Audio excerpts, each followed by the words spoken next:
Hi అండి. అందరూ ఎలా ఉన్నారు? నేనైతే సూపర్ ఉన్నాను. Welcome back to my channel.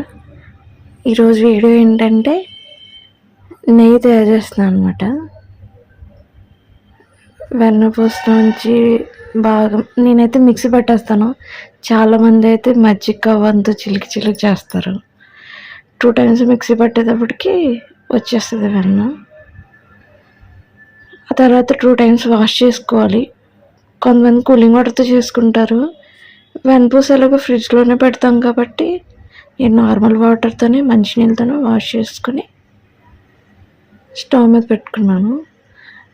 Steel గిన్నెలో కదా మాడిపోకుండా ఉండాలని అప్పుడప్పుడు కలుపుతూ ఉన్నాను. మీరు కూడా అలా చేయండి. లాస్ట్లో వచ్చే వేస్ట్ తగ్గుతుంది అనమాట.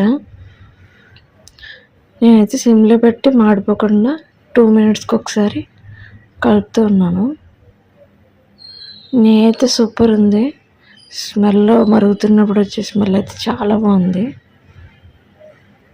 ఇలా బుడగలు ఫామ్ అయిందంటే నెయ్యి రెడీ అయిపోయినట్టే. ఈ వీడియో నచ్చితే లైక్ చేయండి, మన ఛానల్ని సబ్స్క్రైబ్ చేయండి, షేర్ చేయండి.